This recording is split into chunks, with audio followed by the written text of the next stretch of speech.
الرجيم بسم الله الرحمن الرحيم إن الحمد لله نحمده ونستعينه ونستغفره نعوذ به من شرور أنفسنا وسيئات أعمالنا من يهده الله فلا مضل له ومن يضلل فلا هادي له أشهد أن لا إله إلا الله ولي الصالحين وأشهد أن محمدا عبده ورسوله صلوات ربي وسلامه عليه وعلى آله وصحبه ومن سار على منواله واقتفى بأثره إلى يوم الدين أما بعد. Louange à Allah, le Seigneur des mondes, que sa paix et sa bénédiction soient sur le noble prophète Mohammed sallallahu alayhi wa sallam, sur sa famille, ses valeureux compagnons et sur tous les musulmans de par le monde. Et chers oustas, révérends imams, chers invités, chers fidèles d'Allah, recevez le salut fraternel, le salut des gens du paradis. Assalamu alaikum wa rahmatullahi wa barakatuh.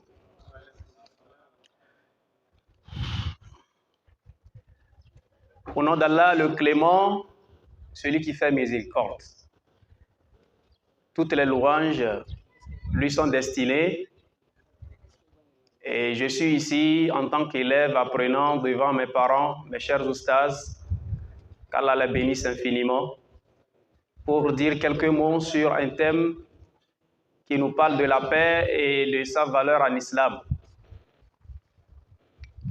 Et avant toute chose, nous devons savoir, chers musulmans, que parler de la paix, c'est parler de l'islam et de son message en général.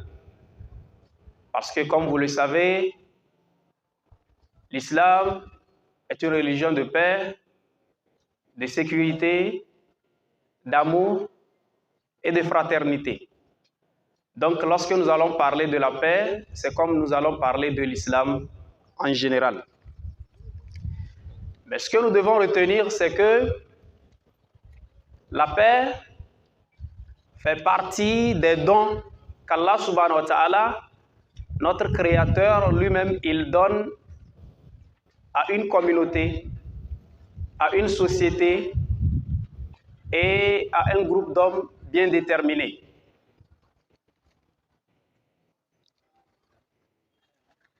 Et lorsqu'Allah subhanahu wa ta'ala fait don de la paix à une communauté, c'est qu'il aime cette communauté et c'est que la communauté s'est soumise à ses ordres et aux ordres de son messager sallallahu alayhi wa sallam. Et lorsqu'on parle de la paix,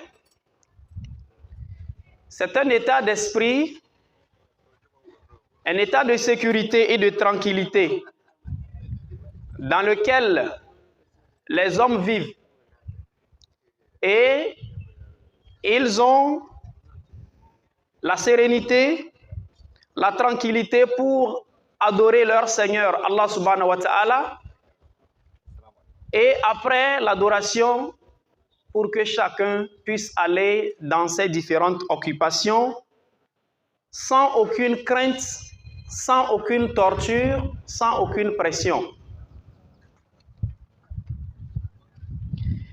Et c'est avec la paix que l'adoration est facile.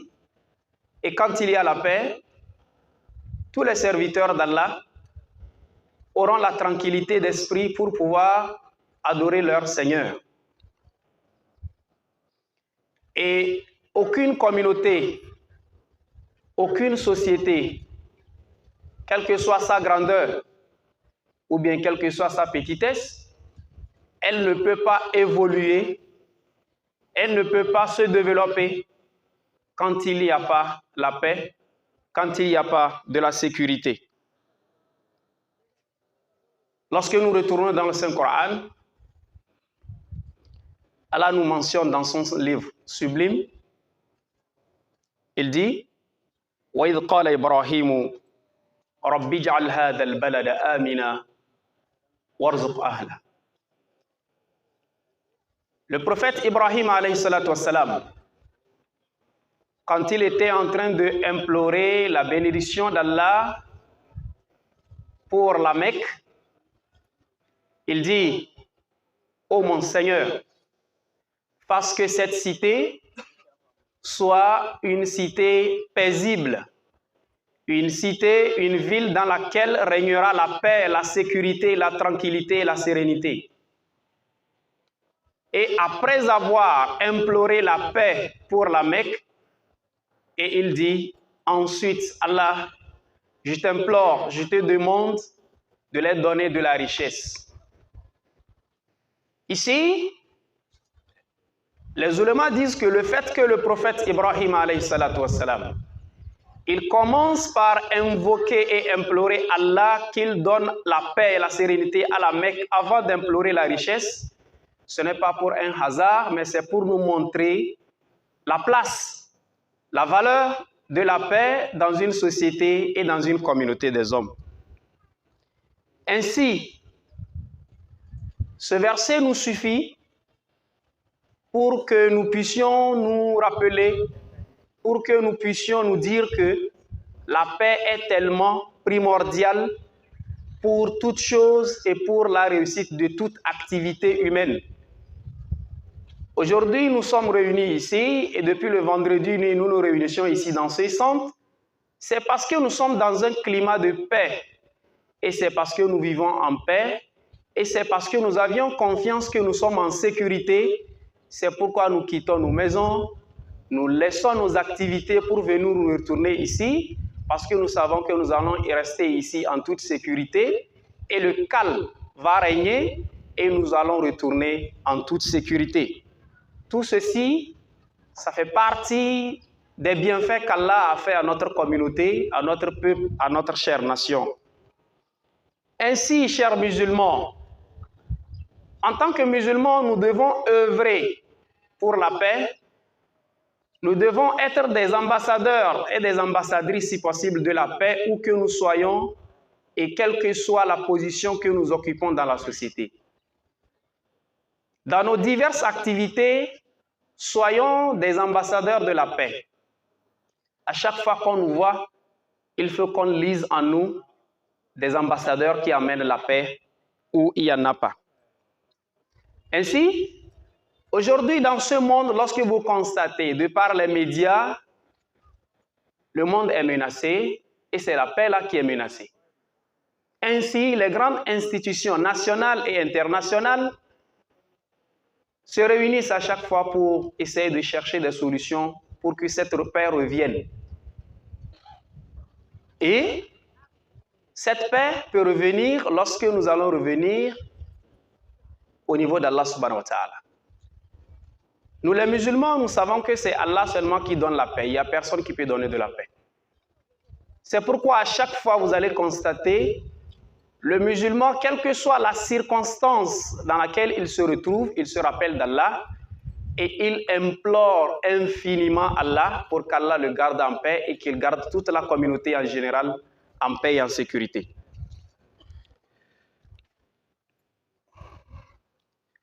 Nous devons savoir également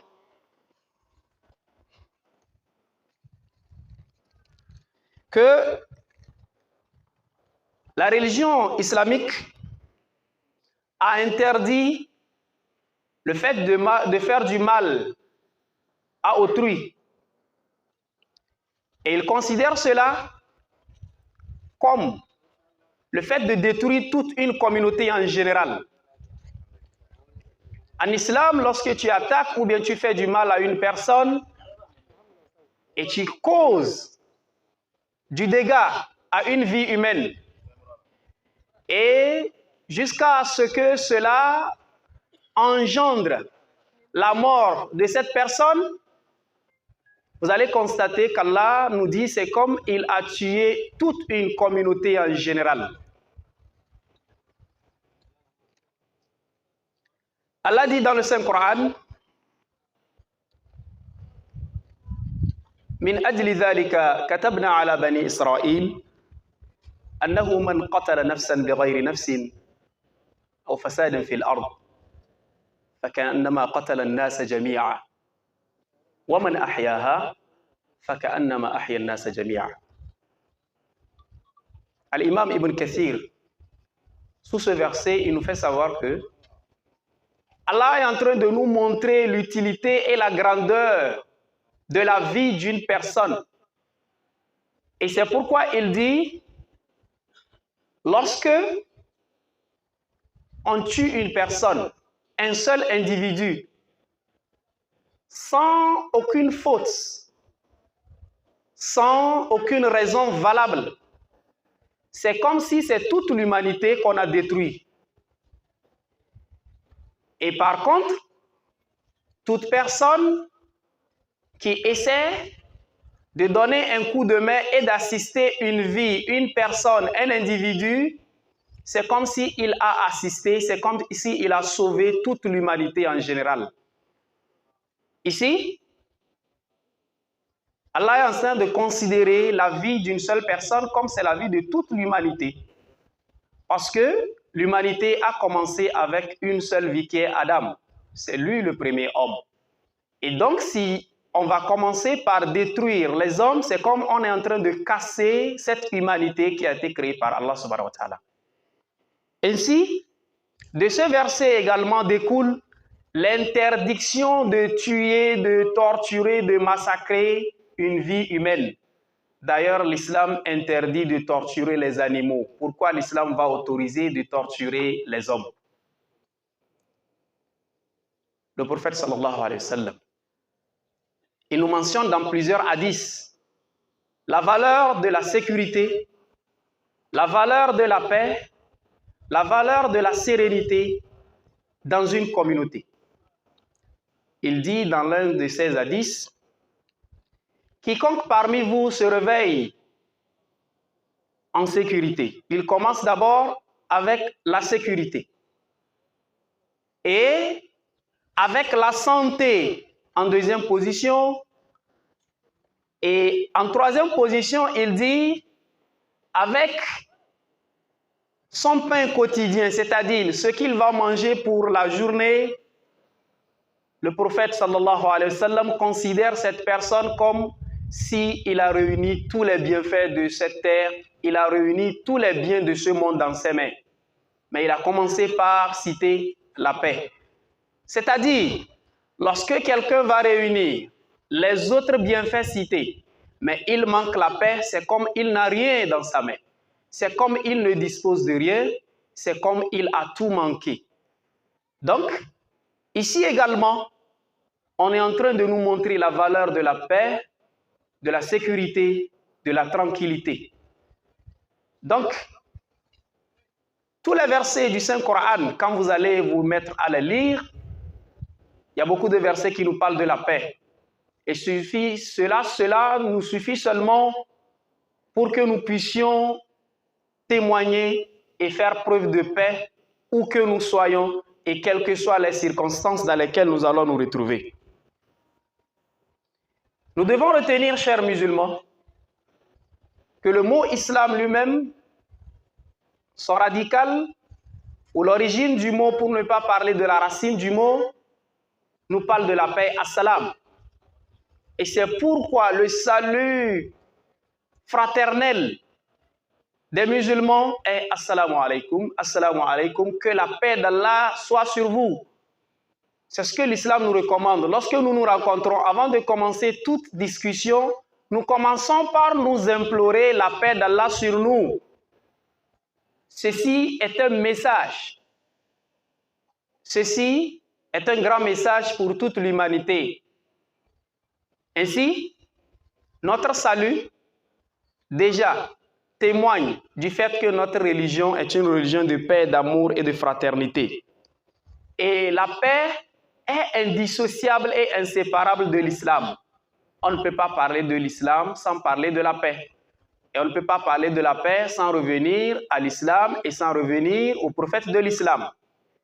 C'est pourquoi, si vous allez fouiller, si vous allez vous référer aux grands penseurs, aux grands chercheurs, qui ne sont même pas des musulmans, ils ont essayé de faire des recherches et ils ont étudié la vie des grandes personnalités qui ont marqué le monde entier. Mais ils ont vu que finalement, il n'y a personne qui a pu amener des solutions adéquates des solutions qui vont essayer de sauver l'humanité en quelques poussières de temps, si ce n'est le prophète Mohammed, sallallahu alayhi wa sallam. Ils ont dit que s'il serait possible qu'il revienne, en quelques minutes seulement, lui seul, il peut sauver l'humanité avec ses solutions. Parce que la preuve en est que quand il est arrivé, le monde, la péninsule arabique était divisée, il se déchirait, il se tuait. Mais suite à la miséricorde d'Allah qui a fait descendre sur lui, il est devenu une solution. Ils sont devenus des frères et ils ont commencé par vivre ensemble, malgré les divergences qu'il y avait entre eux. Et il n'a fait que 13 ans à la Mecque et 10 ans à Médine. Mais son message est arrivé à toute l'humanité sans bataille, sans missiles, sans grenades et sans fusils. Donc, ils ont pensé, ils ont dit, c'est lui qui a la solution adéquate pour nos problèmes. Ainsi, aujourd'hui, dans les grandes conférences et dans les grands entretiens nationaux comme internationaux, il y a les grands savants qui se réfèrent, mais indirectement, aux pensées, aux dires et aux paroles du prophète Mohammed sallallahu alayhi wa sallam pour chercher des solutions à des problèmes un peu partout dans le monde. Mais ils ne citent pas son nom, mais ils sont en train d'utiliser ses idées et ses solutions qu'il a proposées. Donc, chers musulmans, nous devons également nous dire que pour que notre communauté, pour que notre société retrouve la paix, nous devons savoir que la paix est le pilier, le fondement sur lequel se repose le développement sur toutes ses formes. L'économie d'un pays, l'économie d'un peuple ne peut jamais se développer s'il n'y a pas de la paix. Parce que s'il n'y a pas la paix, il n'y a personne qui va quitter sa maison pour aller vendre ou acheter. Et s'il n'y a pas le commerce, la vie ne serait pas bonne. Et d'ailleurs, elle ne va même pas exister. Également, s'il n'y a pas la paix, il n'y aura jamais de la politique qui va marcher. Parce qu'il faut un gouvernant et des gouvernés. Mais s'il n'y a pas la paix, chacun va chercher où se cacher et chacun va chercher des solutions pour lui-même et non pour l'autre. Et finalement, s'il n'y a pas la paix, la religion même, elle est difficile à pratiquer. Il n'y a personne qui va aller à la mosquée, il n'y a personne qui va aller chercher le savoir et il n'y a personne qui va aller célébrer les rites de l'islam. Ainsi, nous devons savoir que le fondement, la fondation du développement sur toutes les formes est la paix, et la paix est la clé de toute évolution de la communauté. Pour avoir de la paix, nous devons essayer de revenir à nous-mêmes. Premièrement, nous devons essayer de craindre Allah subhanahu wa ta'ala. Parce que c'est lui qui donne de la paix. Et avant qu'il nous donne de la paix, il va falloir que nous essayions d'obéir à ses ordres, de suivre ses recommandations et les enseignements du prophète Mohammed sallallahu alayhi wa sallam. Allah nous dit dans son Coran, Alladhina amanu wa lam yalbisu imanahum bizulm ulaika lahumul amn wa hum muhtadun. Allah nous mentionne dans le Saint Coran que ceux qui ont cru en Allah, l'unique, sans associé, et qu'ils ont attesté avec leur cœur que c'est lui seul qui doit être adoré. Également, ils ont attesté que le prophète Mohammed sallallahu alayhi wa sallam est le dernier messager et ils ont suivi les recommandations d'Allah et les enseignements du prophète. Et après cela, ils n'ont pas essayé de mélanger leur foi qu'ils ont fait en attestant qu'Allah est unique. Ils n'ont pas associé quelque chose à Allah. Quelle que soit la chose, dans toutes circonstances, ils savent que Allah, c'est lui seul qui peut les faire sortir de cette situation. Ils se remettent à Allah, dans le bonheur et dans le malheur, dans la joie comme dans la tristesse. Allah les a garanti deux choses. Il dit Ulaïka lahumul amn. Ces gens-là, ils ont la paix et la sécurité dans ce bas monde. Ils vont vivre en tranquillité sur terre. C'est Allah même qui nous garantit cela. Et il dit wa hum muhtadoun. Ils seront guidés sur le droit chemin. Ils vont suivre le sentier d'Allah et ils vont avoir une bonne vie sur la terre et Allah va les guider vers son paradis Al-Firdaus. Mais d'abord, il faut qu'ils croient à Allah subhanahu wa ta'ala avant qu'Allah leur donne ce qu'il a garanti. Ça veut dire, lorsque la communauté va délaisser Allah, lorsque la communauté ou la société va relâcher l'enseignement du prophète Muhammad sallallahu alayhi wa sallam, ils n'ont pas la garantie de la paix. Ils seront éprouvés infiniment. Ils seront torturés. Eux-mêmes, ils vont s'entretuer. Et le jour de la résurrection, ils ne seront pas parmi ceux qui seront guidés. Qu'Allah nous en préserve. La seconde étape,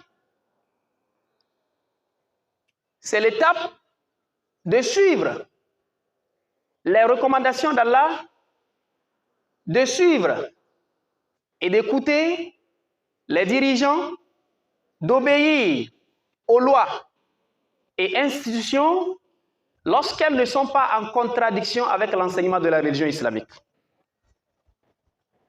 Ceci nous appelle tous à l'obéissance aux lois en vigueur dans nos nations et dans nos pays lorsqu'elles ne sont pas contradictoires à l'enseignement d'Allah. Et lorsqu'elles sont contradictoires à l'enseignement d'Allah, ce n'est pas à nous de sortir et de crier pour semer le désordre, mais c'est aux savants qui vont aller voir ces dirigeants et les faire savoir que ceci est contradictoire, mais voici ce que l'islam a préconisé dans de telles circonstances. Et c'est à nos tours d'obéir à nos savants lorsqu'ils vont nous le dire et informer. Également, en troisième position, nous devons également avoir de l'amour entre nous. Quand il n'y a pas l'amour dans une communauté, il ne peut pas avoir la tranquillité et la sécurité. Également, il doit avoir la fraternité. Également, il doit avoir la tolérance et le pardon. Tout ceci est enseigné en islam. En quatrième position, ce qui favorise l'instauration de la paix et de la sécurité dans une société, dans une communauté, il y a également l'application des lois. Car lorsque les lois sont appliquées dans une société, vous allez voir qu'il y aura la justice. Il n'y a pas de divergence devant la loi. La loi est appliquée à tous sans aucune distinction. Cela va amener la paix, cela va amener la sécurité et la sérénité. Après cela, il y a également le fait de remercier incessamment Allah subhanahu wa ta'ala. Remercier infiniment Allah subhanahu wa ta'ala pour le bienfait qu'il a fait. Il nous a donné la santé. Il nous a donné la sécurité. Il nous a donné beaucoup de bienfaits. Si nous allons nous mettre à citer les bienfaits, nous n'allons pas finir. C'est pourquoi lui-même, il a dit dans le Saint-Coran, « Wa in ta'uddu ni'matallahi la tuhsuha » Si vous allez vous mettre à comptabiliser et à détecter les bienfaits qu'Allah vous a fait, vous n'allez jamais les compter. Ainsi, la grande étape, c'est l'étape de l'invocation et de l'évocation. le prophète Mohammed sallallahu alayhi wa sallam. Dans plusieurs de ces hadiths, il mentionne dans les invocations le fait qu'il faut invoquer Allah. Et il nous enseigne comment invoquer Allah. Et dans les invocations, il mentionne premièrement qu'Allah nous donne de la paix. Et cela retient mon attention et je m'arrête ici pour saluer et remercier les grands imams et les grands oustas. C'est ce qui fait la particularité de la religion islamique. Vous allez voir à chaque circonstance que les musulmans se réunissent, que ce soit un mariage, que ce soit un baptême, que ce soit un décès, quelles que soient les circonstances, vous allez voir les imams qui répètent. Allah, nous te demandons de nous accorder de la paix à chaque fois. Et nous les remercions infiniment. Je m'arrête ici parce que les oustas sont là. Ils vont dire ce que je n'ai pas pu dire. Allah, nous te demandons et nous t'implorons de nous accorder plus de la paix dans notre pays, le Togo. Nous t'implorons de nous accorder la paix et la sérénité dans tous les pays de l'Afrique, précisément le Niger. Allah, accorde-nous la paix. Le Nigeria, Allah, fasse que la sérénité soit dans ce pays. Allah, nous te demandons de nous tranquilliser au Burkina, de nous accorder la paix au Mali. Dans tout le monde entier, n'importe où se trouve le musulman, Allah, il faut lui donner la sécurité. Allah, nous te demandons de nous ajouter de la connaissance. Nos oustas, nos dirigeants, Allah, il faut leur donner de la santé. Allah, garde-les en bonne santé. Garde-les en bonne santé. Allah, protège-les, protège leur famille. Fasse que le travail qu'ils font pour l'islam soit dans leur mizan al-hasanat le jour de la rétribution. Haza ma ladayya atil wa salamu alaykum wa rahmatullahi wa barakatuh.